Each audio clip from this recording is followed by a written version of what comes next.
I opened the wedding album on my phone and saw my own son crop me out of his life forever. That single swipe on a rainy Seattle evening exposed a betrayal so calculated it shattered 38 years of fatherhood in 3 seconds flats.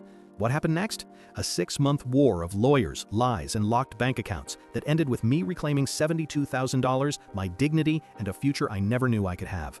If you've ever felt used by the people you love most, don't click away. This story might just save your soul. My name is Victor Langford, 72, retired Boeing engineer, widower, and until that October night, the proudest dad in Washington state. I'd spent 6 years bankrolling my only child, Connor, 36, and his wife, Ava, 34. $800 monthly rent on their Capitol Hill loft, Italian leather couch, 75-inch OLED TV, Sub-Zero fridge, all on my dime. I'd even co-signed a $42,000 Tesla Model Y because public transit stresses Ava out. Total bled from my pension and my late wife Marlene's life insurance? $72,400 and counting. I was planning to wear a custom navy Tom Ford suit, $1,800 to walk Connor down the aisle. I'd booked a string quartet for the reception. I'd flown my sister Ruth from Tucson to be my +1. I'd deep-cleaned my Lake Union houseboat, dreaming of post-ceremony brunch on the deck with mimosas and laughter. I'd even power-washed the dock, imagining family photos with Mount Rainier in the background. I'd rehearsed my father of the groom speech in the mirror 100 times. "Connor, you've always been my co-pilot." Then Ava answered Connor's phone. "Hey Vic, we actually got married last month. Super private, just the core crew." Core crew? I wasn't in it. I hung up, heart pounding like a 747 engine, and opened Instagram. Connor's profile. 1,247 likes on a carousel titled "Forever Starts Here." Slide 1. Connor and Ava under a flower arch at Golden Gardens Beach. Slide 2. Ava's parents' front row, tears and champagne. Slide 3. Her 3 brothers toasting with $200 bottles of Veuve Clicquot. Slide 4. Ava in a $12,000 Vera Wang gown, the one I'd Venmo'd $3,000 for fabric upgrades. Slide 5. A group hug without me. I zoomed in. In the background, someone had photoshopped me out of a candid shot where I'd thought I was standing. A blurry shoulder in a navy suit, my suit, erased like I'd never existed. I felt my chest tighten, my hands shook. I dropped the phone on the teak floor. The screen cracked, just like everything else. Tuesday, 2:14 a.m. My phone buzzed.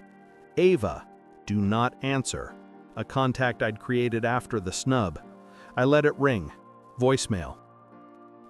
"Vic, the landlord's locking us out tomorrow. Rent's $1,600 behind. You forgot the auto pay. Please, we're family." I played it on speaker.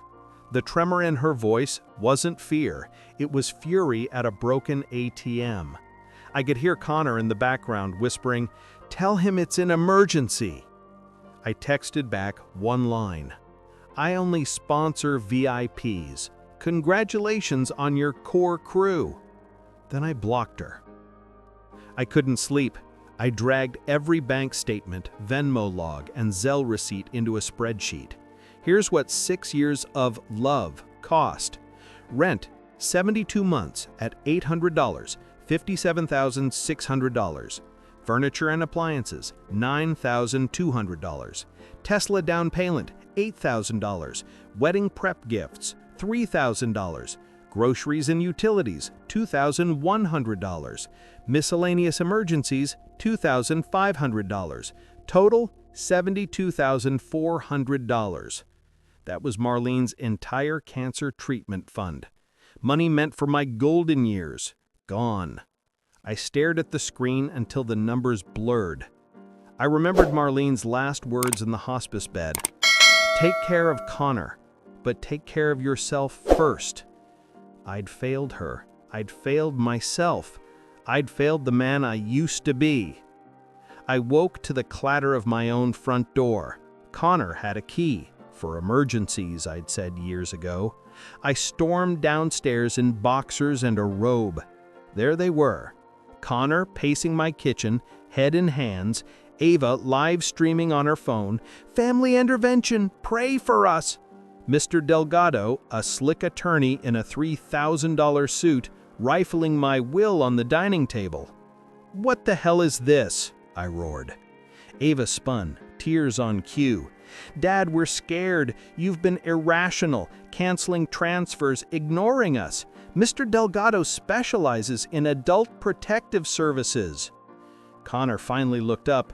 "You blocked our access to your accounts. The bank called it elder financial self-sabotage." I snatched my will from Delgado's manicured fingers. "You have 10 seconds to leave my house." Delgado smiled like a shark. "Mr. Langford, your son has filed for emergency guardianship. We have affidavits, paranoia, isolation, cognitive decline." He slid a folder across the table. Inside, a forged doctor's note claiming I'd missed dementia screenings. A neighbor's statement, Mrs. Kim, who hated my kayak blocking her view. A pharmacist's affidavit saying I'd hoarded blood pressure meds. Except I don't take any. I flipped through the pages, every lie stamped with official seals, every accusation designed to strip me of control. I didn't sleep for 48 hours. Instead, I built a war room, hired Ms. Elena Reyes, top elder law attorney in Seattle, recommended by AARP, changed every lock, Schlage smart locks with fingerprint and app, installed 4K Arlo cameras covering every inch of the houseboat, opened a new Fidelity account, Connor's name nowhere near it, froze the Tesla loan I'd co-signed. They defaulted in 3 days.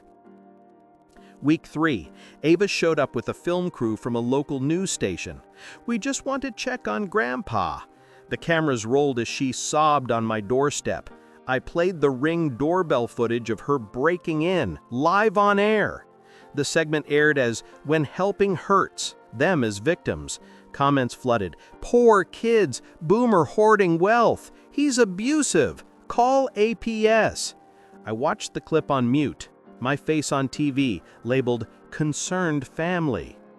Week 4, Connor filed a restraining order against me for harassment after I emailed him the $72,000 spreadsheet. The judge laughed it out of court. "Mr. Langford, this is the most organized harassment I've ever seen." Friday, 9 a.m. A knock. "Ms. Patel, Adult Protective Services, badge gleaming. Anonymous report, you're a danger to yourself. May I come in?" I recorded everything. She toured my spotless home, saw the war room whiteboard, $72,400 stolen, eviction notice served. "Mr. Langford, why cut off your family?" "Because they cut me out of theirs, literally photoshopped me from the wedding." She left with a clean report, but warned, "They're pushing for a competency hearing. Be ready." King County Courthouse, room 4B. Connor in a rented suit, Ava in mourning black. Oscar-worthy. Their star witness was Dr. Harlan, a geriatric psychiatrist they'd paid $5,000 to say I had late-onset paranoia. Ms. Reyes dismantled him in 11 minutes. "Dr. Harlan, have you ever met my client?" "No." "Reviewed his medical records?" "No." "Then your diagnosis is based on interviews with the petitioners." The courtroom gasped. I brought props. The photoshopped wedding photo, blown up to poster size. A live demo of my Fidelity app, $312,000 balance, all transactions by me. A voicemail montage, Ava's 47 calls in 1 month, 0 asking, "How are you, Dad?" "Your Honor," I said, voice steady, "I'm not confused, I'm awake. They didn't want a father, they wanted a subscription plan." Judge Ramirez, a no-nonsense Latina in her 60s, didn't mince words. "This court finds Victor Langford fully competent. The petition is denied with prejudice. Furthermore, the court orders Connor and Ava Langford to repay $15,000 in frivolous filing fees within 30 days, or face contempt. Connor's face went white. Ava actually screamed in the gallery. Security escorted them out. Sold the houseboat for $1.2 million.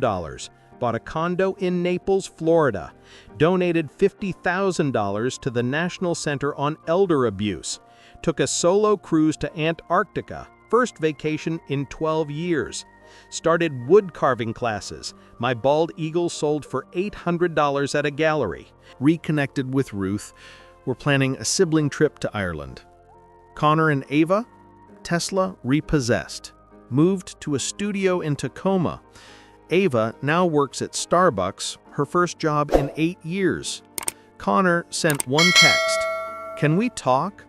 I replied, "Only if you bring $72,400 in cashier's checks." Radio silence. On my Naples balcony, I lit a small fire pit. I tossed in the Tom Ford suit, tag still on. As the flames swallowed $1,800 worth of wool, I whispered to the stars, "Marlene, I finally learned. Love isn't a line item. Freedom isn't negotiable." If this story hit you in the gut, do 3 things right now. 1. Comment below, "I'm done being the family ATM." I'll personally reply to the first 100. 2. Share this with one person you suspect is being used. Tag them. 3. Subscribe and hit the bell. Next time I drop "The Daughter Who Faked Cancer for Cash," you won't sleep. Victor Langford, 73, and finally, gloriously free.